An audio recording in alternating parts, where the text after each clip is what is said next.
Dan adakah Tun nak sokong siapa-siapa yang bermaksud melawan jadi calon against Abdullah Badawi?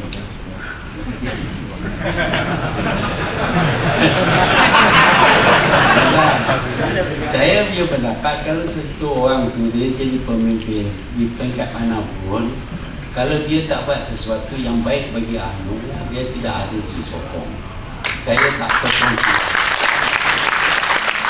Semua orang tahu saya tak sokong Tunku. Walaupun pada mulanya saya sokong juga Tunku, tapi bila dia tak bagi perhatian kepada nasib orang Melayu, maka saya menentang dia. Orang semua marah ke saya, tapi akhirnya taklah marah sangat sampai saya boleh balik juga ke anu.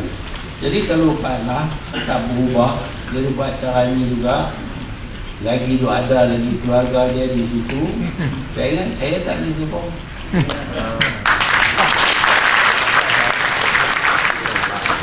Ini very interesting. Ini seronok juga ni. Kalaulah ditakdirkan Tun bekerjasama dengan Datuk Seri Anwar, apa pendapat Tun?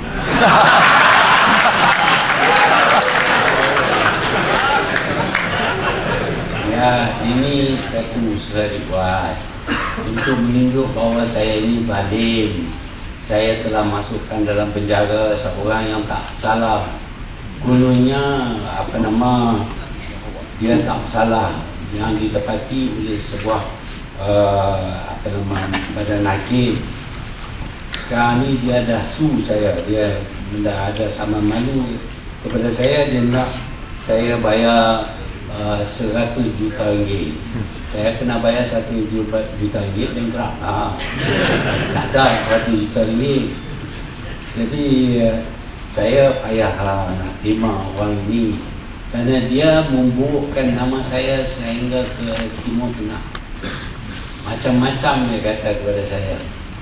Saya tak boleh nak terima. Anwar, kalau orang lain nak terima, terima, tapi saya tak terima.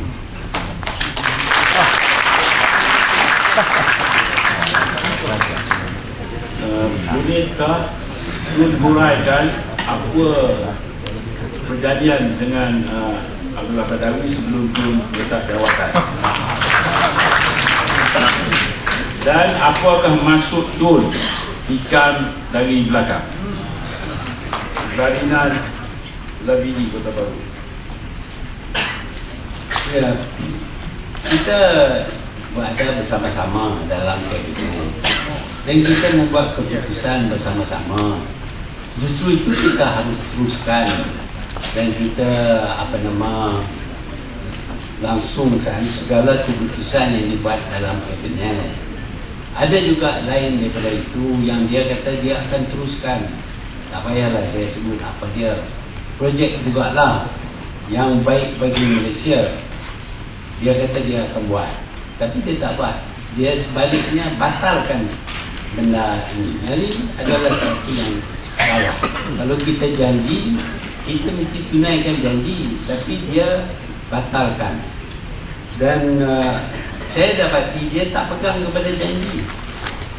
Sejurus selepas saya letak jawatan saja, saya dijadikan musuh. Kenapa dulu dia begitu baik dengan saya, tiba-tiba jadi musuh? Tapi ada juga lah dia minta nak jumpa dengan saya.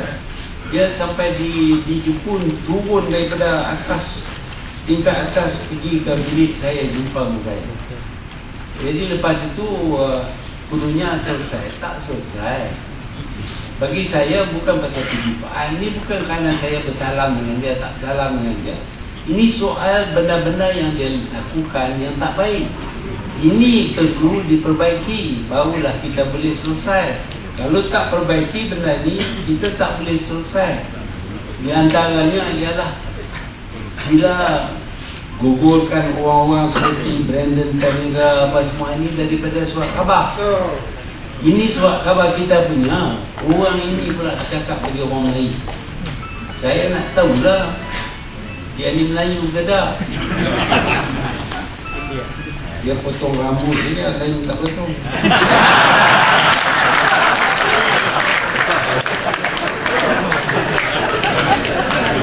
Kali mula adalah mula kali.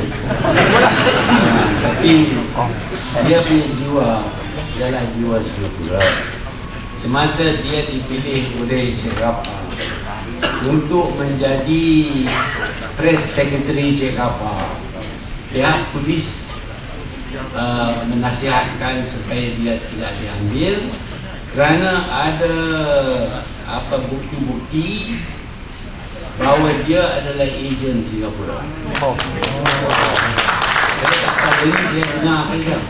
Saya tak tengoklah suatu, tapi ada sebab kenapa dia tidak diberi tempat dalam sebagai setiausaha akhbar kepada Cik Rafa. Tapi telah dipilih oleh Pak Lah untuk mengetuai bernama. Sebelum pun saya dapat pilih calon saya, masa itu saya masih lagi Perdana Menteri. Tiba-tiba saya dengar Kalimullah sudah jadi ketua bernama. Saya tahulah dia buat, saya tak larang lah. Saya bukan orang yang nak ambil tindakan yang begitu. Tapi dia nampak ni terikat sangat dengan Kalimullah ni. Saya tak tahu lah apa dia. Dan Kalimullah lah yang membawa Brandon Pereira, macam-macam orang membawa masuk dalam surat khabar kita. Tak ada satu pun yang kita untung. Bukan kita tak ada orang yang boleh jadi editor, yang duduk diri dalam pun boleh juga jadi. Tapi kena buang siapa lah.